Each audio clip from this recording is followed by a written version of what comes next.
그때 스데반의 일로 일어난 환난으로 말미암아 흩어진 자들이 베니게와 구브로와 안디옥까지 이르러 유대인에게만 말씀을 전하는데, 그 중에 구브로와 구레네 몇 사람이 안디옥에 이르러 헬라인에게도 말하여 주 예수를 전파하니 주의 손이 그들과 함께 하심에 수많은 사람들이 믿고 주께 돌아오더라.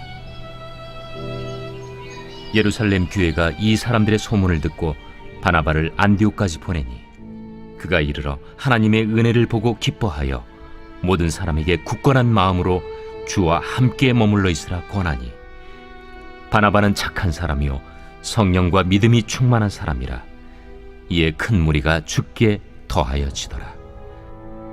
바나바가 사울을 찾으러 다소에 가서 만나매 안디옥에 데리고 와서 둘이 교회에 1년간 모여 있어 큰 무리를 가르쳤고, 제자들이 안디옥에서 비로소 그리스도인이라 일컬음을 받게 되었더라. 그때 선지자들이 예루살렘에서 안디옥에 이르니 그 중에 아가보라는 한 사람이 일어나 성령으로 말하되 천하의 큰 흉년이 들리라 하더니 글라우디오 때에 그렇게 되니라. 제자들이 각각 그 힘대로 유대에 사는 형제들에게 부조를 보내기로 작정하고 이를 실행하여 바나바와 사울의 손으로 장로들에게 보내니라. 여러분 반갑습니다. 오늘도 큐티로 여는 기막힌 하루입니다. 본 말씀 사도행전 11장 19절부터 30절의 말씀입니다. 오늘 우리는 본문의 말씀을 통해 2000년 교회사에서 또 하나의 획기적인 사건인 안디옥 교회의 출현을 보게 됩니다. 이 안디옥 교회가 그토록 중요한 의미를 가지는 데는 세 가지 이유가 있습니다. 첫째로 안디옥 교회는 이방 세계에 세워진 최초의 이방인 교회였죠. 고넬료의 집에 세워졌던 교회가 이스라엘 영토 안에 세워진 최초의 이방인 교회였다면, 이 안디옥 교회는 이스라엘 영토 밖에서 이방인들에 의해 세워진 명실공히 최초의 이방인 교회였던 것입니다.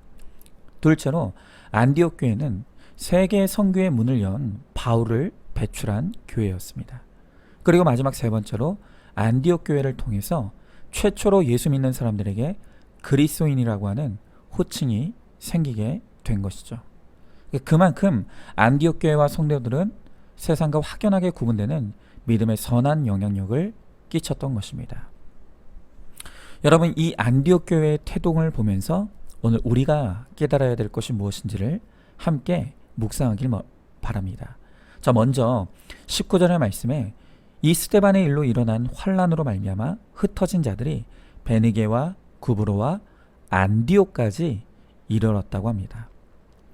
우리가 이미 앞서 보았듯이 스데반의 순교로 촉발된 이 교회의 핍박은 도리어 예루살렘 교회의 성도들이 세계로 퍼져 복음을 전하는 복음 확장의 계기가 되었습니다.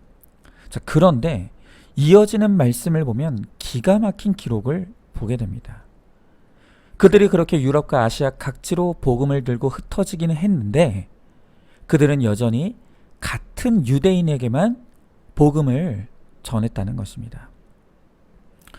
여러분, 그렇게 빌립이 에디오피아 관리를 전도하고 바울이 고넬료를 전도함으로 이방인에게도 구원의 문이 열렸다는 것이 확인이 되었는데도 여전히 대다수의 유대인 그리스도인들은 이방인에 대한 편견을 버리지 못하고 있었다는 것입니다. 여러분, 저는 이것을 보면서 정말 이 세상에서 가장 바뀌기 힘든 것이 사람이라는 것을 다시금 깨닫습니다. 여러분, 이 예루살렘 교회가 어떤 교회입니까? 말씀과 성령이 충만하여 자기의 재산까지도 팔아 지체들에게 나누어 줄 만큼 은혜로 충만한 교회였습니다. 그런 예루살렘 교회 성도들이었지만 여전히 이방인에 대한 무시의 감정은 죽어도 깨어지지를 않는 것입니다. 여러분, 우리도 그렇지 않습니까? 내가 예수를 믿고 구원받은 은혜와 감격을 얻었습니다. 그래서 사랑해야 된다는 것도 압니다. 용납하고 용서해야 된다는 것도 압니다. 그런데 죽어도 사랑이 안 되는 사람이 여전히 있습니다. 죽어도 용납이 안 되고 죽어도 용서가 안 되는 사람이 있는 것입니다. 또 죽어도 친해지고 싶지 않은 여전히 싫은 사람이 존재합니다. 여러분, 그러나 우리는 그 죽어도 안 되는 것을 결코 당연한 것으로 여겨서는 안 됩니다. 왜냐하면 그것을 당연한 것으로 여기고 어쩔 수 없는 것으로 받아들이는 그 순간 우리는 구원의 사명을 감당할 수 없기 때문입니다. 여러분 생각해 보십시오. 내가 사랑할 만한 사람만 사랑하고 용서할 만한 사람만 용서한다면 세상이 우리 안에 계시는 예수님을 어떻게 볼 수가 있겠습니까? 도리어 예수 믿어도 똑같다는 조롱거리가 될 수밖에 없는 것입니다. 자, 여러분, 오늘 이 안디옥 교회를 보십시오. 이 좋은 교회가 어떻게 탄생하게 되었습니까? 모두가 이방인을 무시하고 멸시하는 것을 당연하게 여길 때 그것을 당연한 것으로 여기는 것이 아니라 우리의 악과 죄로 깨닫고 회개하였던 소수의 몇 사람을 통해 오늘 이 아름다운 교회는 세워졌던 것입니다.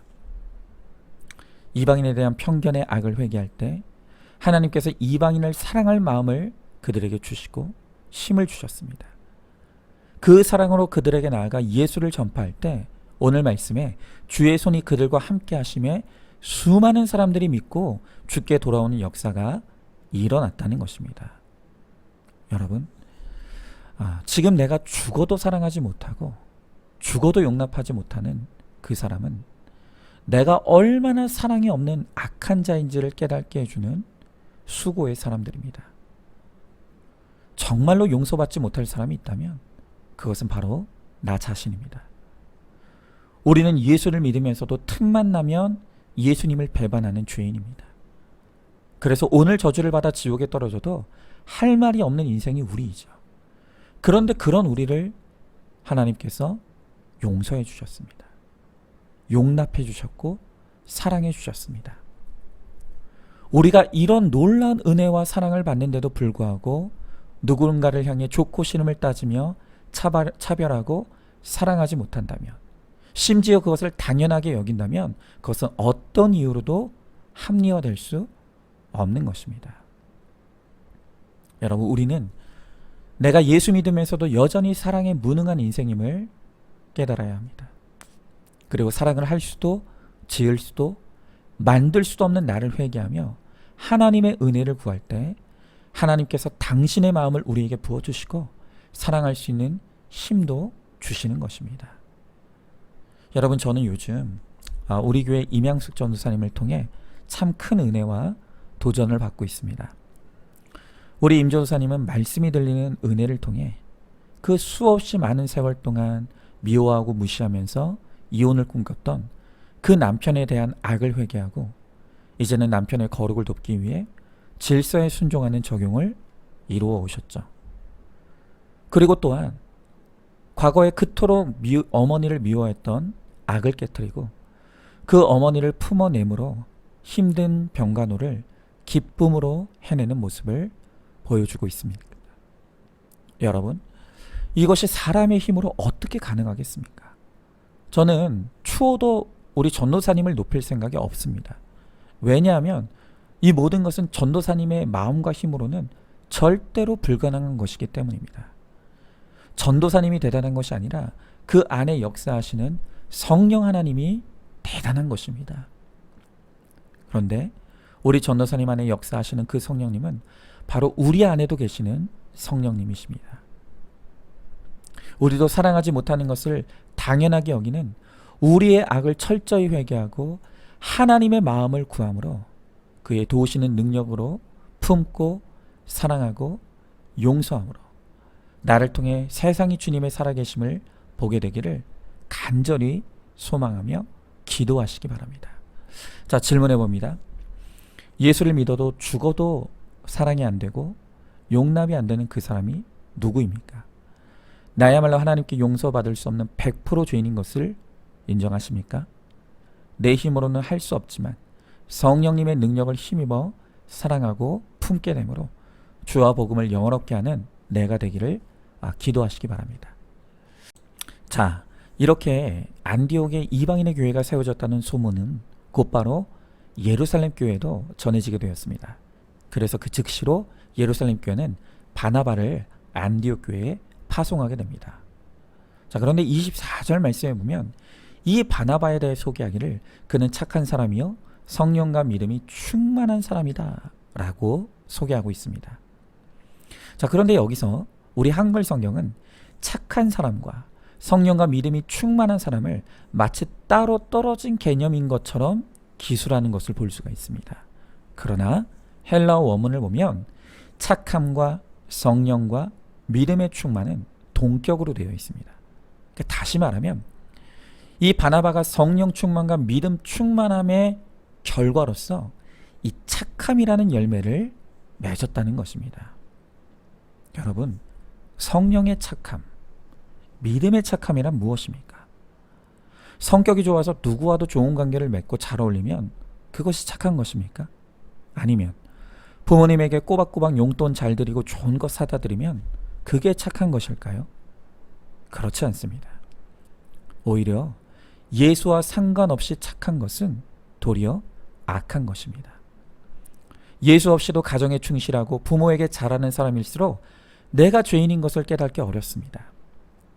내가 너무 착하기에 회개도 모르고 예수도 모른다면 그것이야말로 가장 악한 것이람을 우리는 깨달아야 합니다. 여러분, 오늘 말씀의 성령과 믿음으로 착하다는 것은 말씀으로 내가 100% 죄인인 것을 깨닫고 회개하는 것이 바로 착한 것입니다. 또한 멸망받아 마땅한 내가 구원받고 주님을 누리는 기쁨을 얻었기에 그 기쁨과 감격을 모르는 사람들에게 애통한 마음으로 복음을 전하는 것이 바로 그것이 성령과 믿음의 착함입니다. 여러분, 바나바는 그런 의미에서 그야말로 착한 사람이었습니다. 그가 인생의 목적이 거룩이기에 자신의 재산을 아낌없이 내어놓아 어려운 사람을 돕고 섬기는 위로자의 사명을 감당했었죠.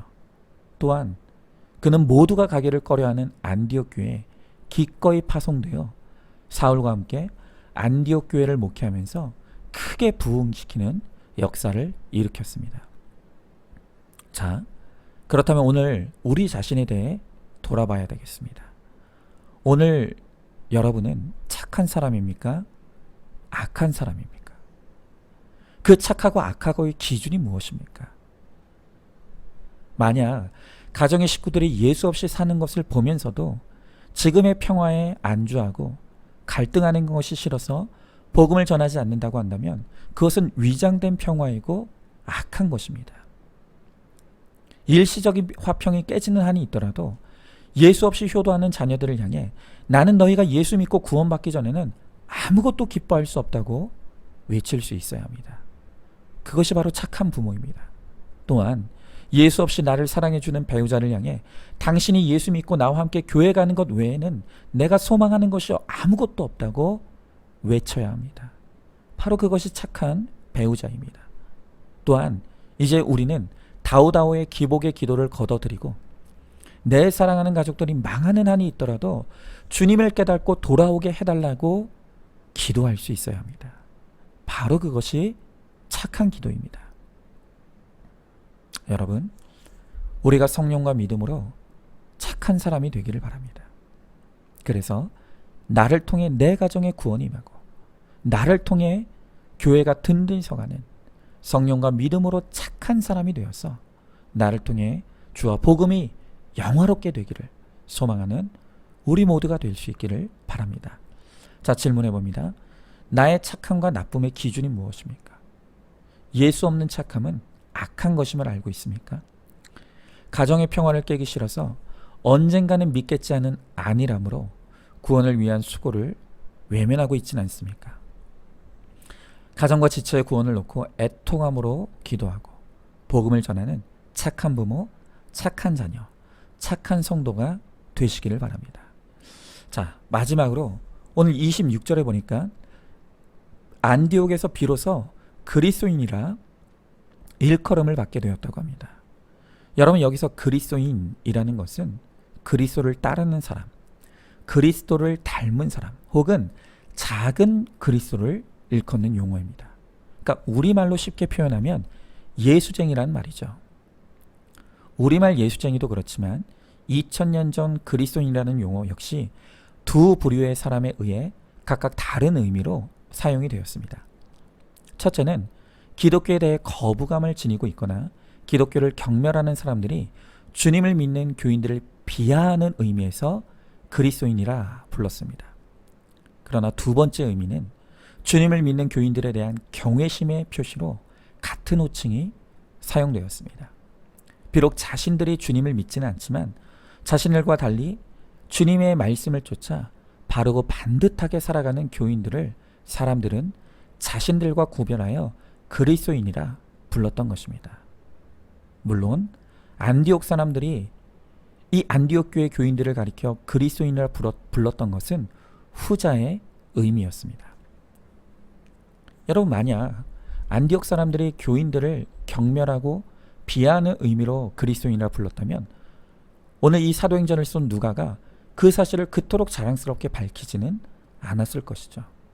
여러분, 이처럼 그리스도인이라는 말이 안디옥 사람들에 의해 최초로 긍정적인 의미에서 사용되었다는 것은 이 안디옥 교회 교인들이 그만큼 세상과는 구별된, 세상 사람들이 흉내낼 수 없는 삶을 살았음이 분명한 것입니다.